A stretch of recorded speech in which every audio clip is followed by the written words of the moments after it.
Hello, everybody, and welcome to your Wednesday lighting critique. Mike, we've got our crew here on the side. We are in Discord, and we're ready to take a look at some lighting challenges. So first off, we have Austin's. This is Austin. This is your first pass at this one. I'm just going to show the reference here real quick, so you can get a sense of the mood and the atmosphere and like the idea that we're going for. Lots of reds, lots of kind of cyan colors with little bits of white light mixed in there. Austin, I don't know if you're available to unmute and kind of talk us through your process and like your motivation and just anything you want to do to kick us off in this project. Okay. I don't really know what to say. I totally put you on the spot. My fault on that. But if you don't have anything, like lots of times I just like to put stuff out there to see what people think.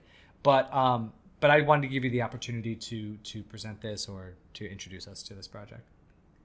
I don't really have that much other than I really wanted to use the greens that I saw in there. I feel like I'm a little unsure of what I want to do for the color of her outfit right now. I think this blue kind of works. Like it stands out, I think. I don't know if it's like best color maybe. And then I'm a little conflicted on the color of the robot itself. I feel like in the very first frame, it doesn't look, or I guess I could add more lighting, right? To the right, yeah, from the right. But it looks pretty flat there.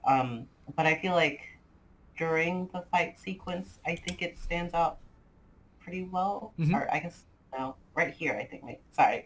No. It's fine. I think here. Let me back it up.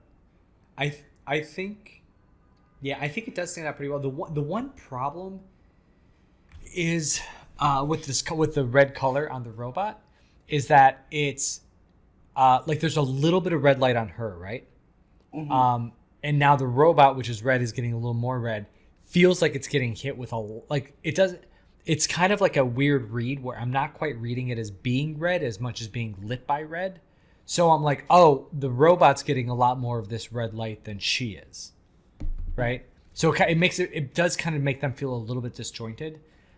For me, in this color scheme, I would almost make the robots like a metal, aluminum, chrome, like a silvery metal color.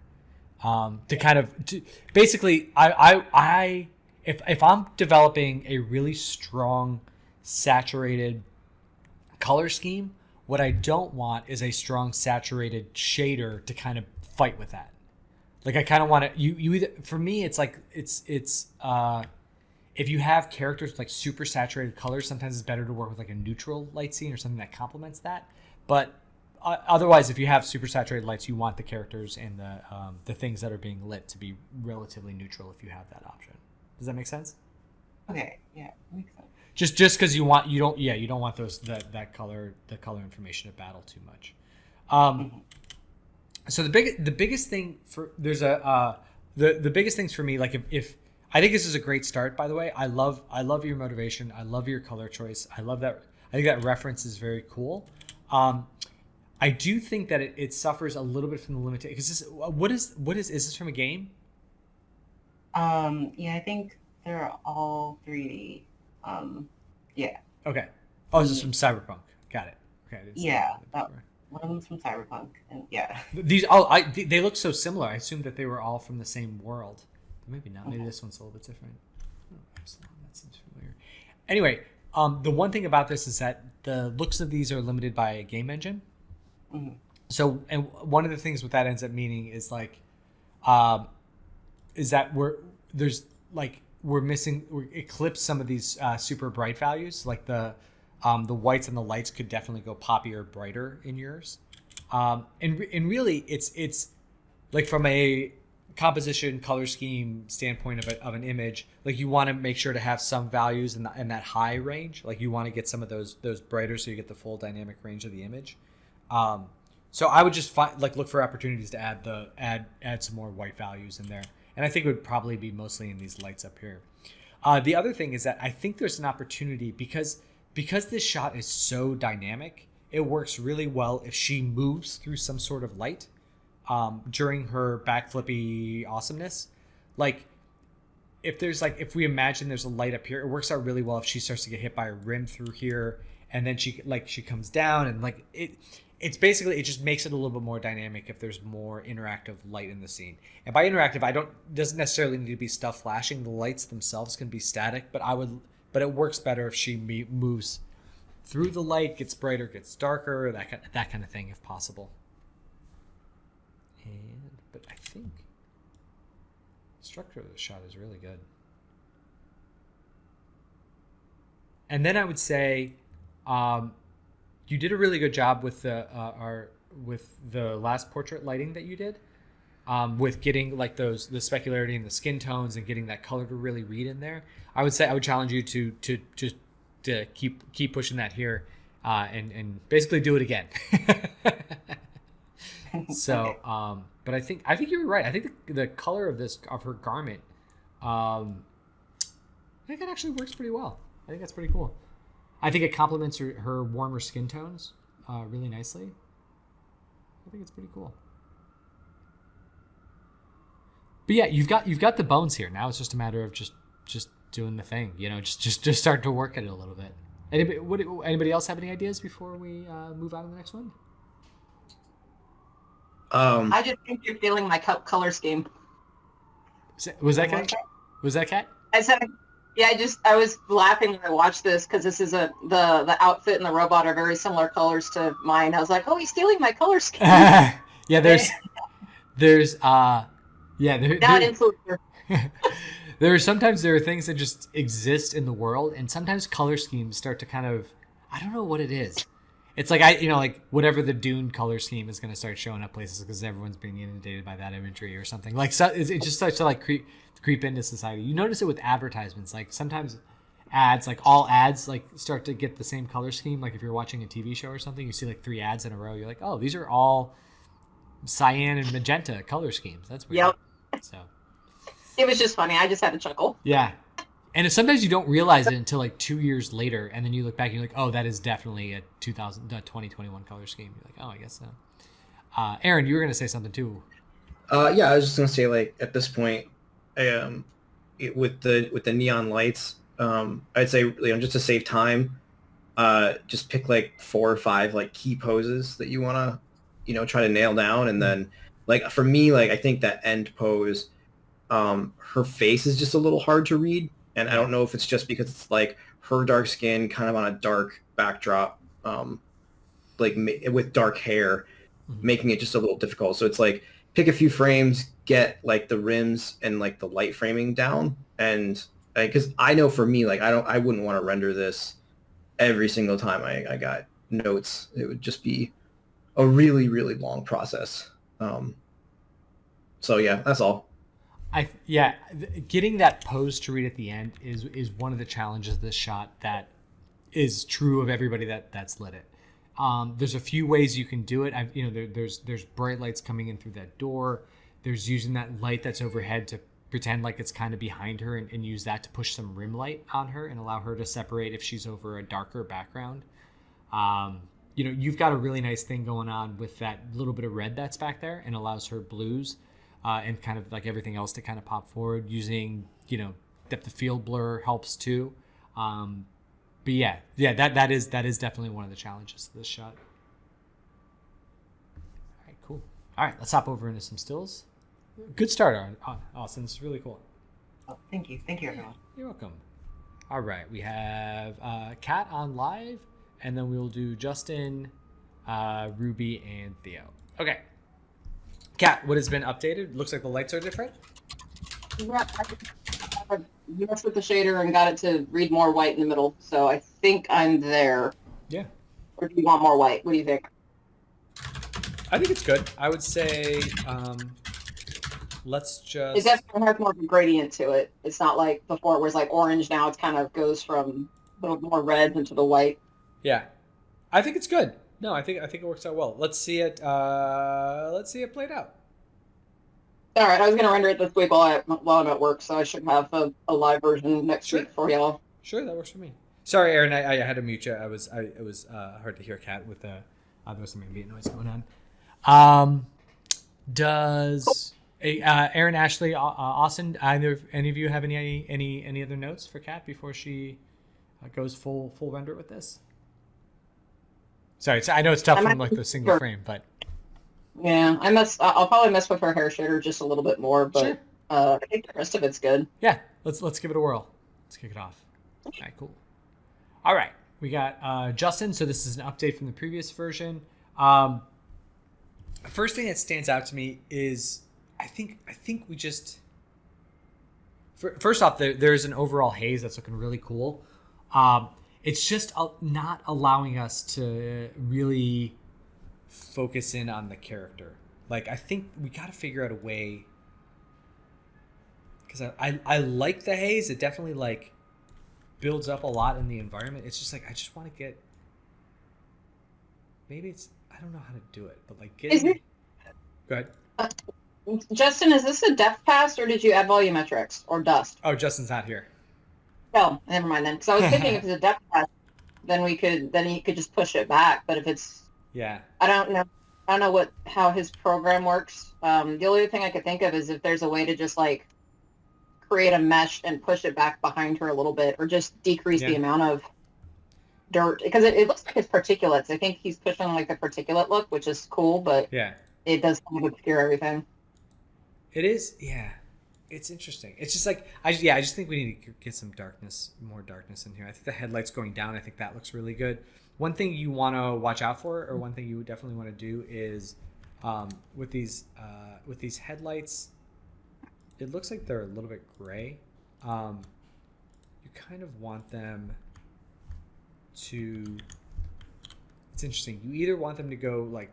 You want them to go like bright white, but then if you do anything with them, you want to read like that. Headlights are weird, man. They're like smooth on the outside, but on the inside they have this inner cut that's like a very graphic thing. And so I think, yeah, you can sometimes kind of see that a little bit, but either way, you don't want the actual glass headlight to be darker than the light that's being emitted. Colors are good. I still think we could probably turn off this light. Just do something real quick. Let's do this. I'm just going to blur the heck out of it to get it to go away for now. Oop, that didn't help. Yeah, I should have just done it a different way. But I think, yeah, I think that having... I think that having that light over there is just kind of pulling us that way a little bit too. And I think that if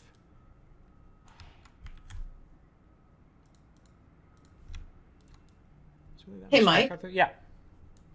I have a question. I noticed this the first time he popped this image up, but I wasn't sure. So the more reddish light that's coming in, like through the back window of the car. Yeah, I think that should be. It just looks weird. I think we should probably just turn it off, because unless that light is like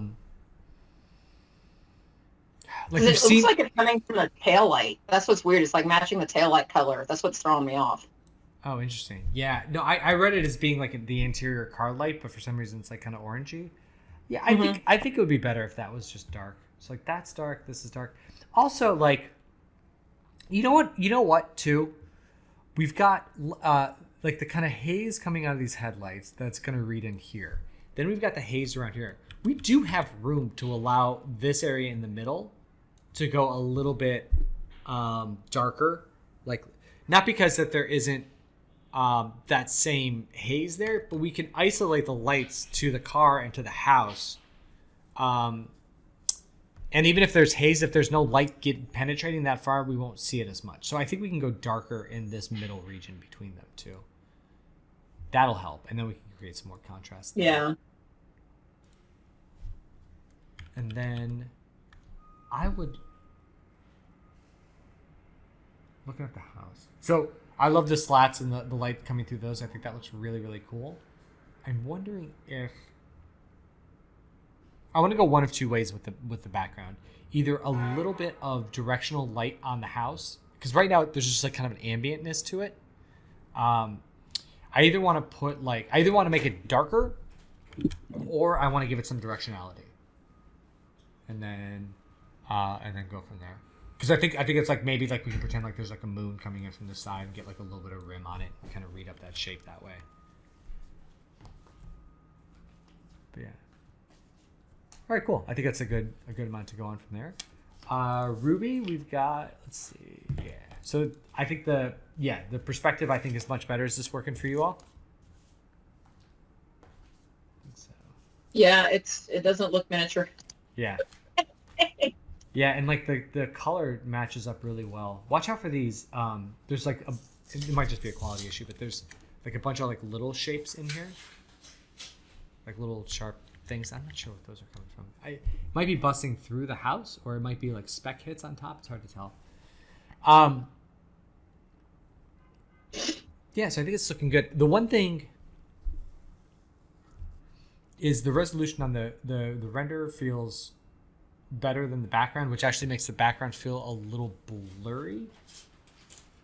And so I'm wondering if we can't maybe add a little bit of depth of field blur to the foreground. That might help tie it all together. Watch out for this dark shape in the window there. I think the character looks a lot better. And then similarly to what we were seeing from Justin's, where like Justin's kind of has this fog haze kind of in too much of the scene. I think there's not enough of this here, where it's like kind of back here, and I want to create a similar type of a haziness right around the character. Again, keeping some of this darkness in her body, in her silhouette, but just allowing the haze to like be emanating from her. It would also be cool to get some of this, the way that we got this purple light coming in here. It would be nice to get a little bit of the red light scraping, like just kind of getting some speck hits on the deck as well.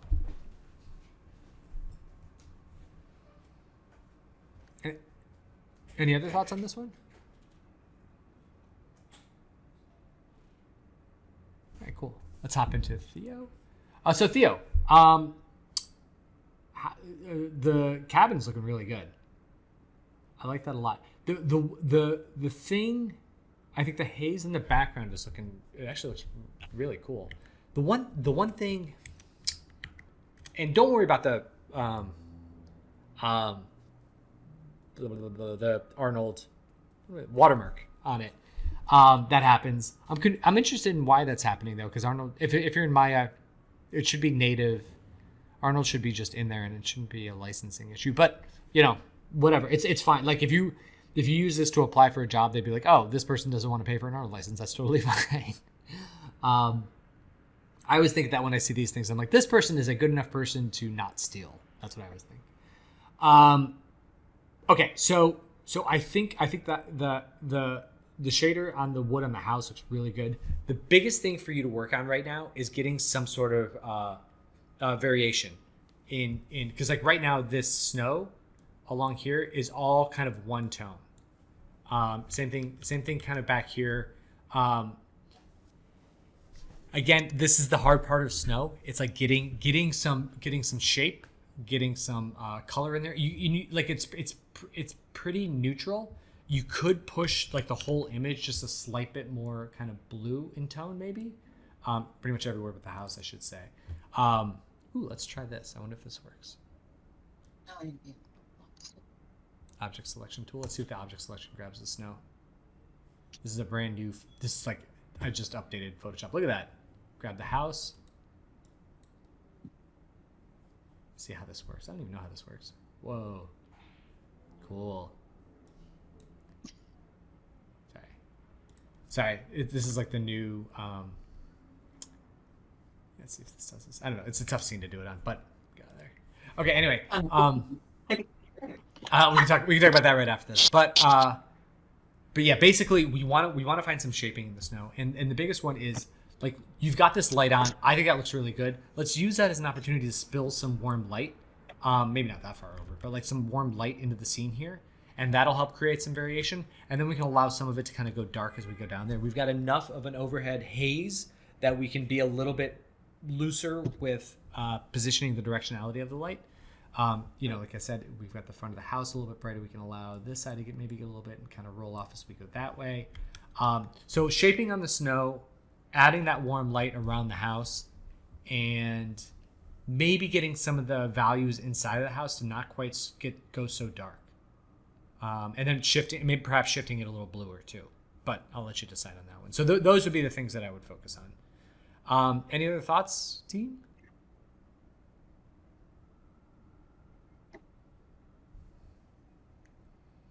Yeah, I guess it's looking good. So in a totally unrelated, just a related but unrelated thing here with Photoshop. Let's see. Let's see. Actually, I don't know if that'll work. They released I just pull up an old picture of my kid. Did this earlier. They released a thing where they have this object selection tool that like analyzes the image and allows you to it'll look through and be like, oh, do you want to select this as the object? And you're like, yeah, sure, that'd be great. And then you can just copy it, and then you can go into another tool. And like this, I was actually thinking like this will work really well for our critiques because now I can just I can quickly grab characters, I suppose. But out of all the images that were submitted today, this one it might work. Let's see if it works with cats here. Let's see if I select character. Will it know that? Yeah. Oh, look at that. Oh, that's sweet. Yeah. I mean, it's not perfect, but yeah, and some of this stuff like man, that works out really well. It just kind of reads some of this, but yeah, with humans it works pretty well. That is cool. Yeah. Cool. I don't know. Yeah, but I was laughing. Man, how does it know that that's the house? That's pretty cool. Anyway, it'll get better. Car. Let's see, house. Oh man, they're killing it. I was laughing when I looked at these because I was like, none of these images that were submitted today are good examples to use for this. It's all like very dark or very like monochromatic stuff. So, all right, cool. Well, that is all for today, everybody. I should get rolling, but yeah, I will see you all tomorrow. All right, be good. Happy lighting, everybody. Take it easy. Thank Bye. you.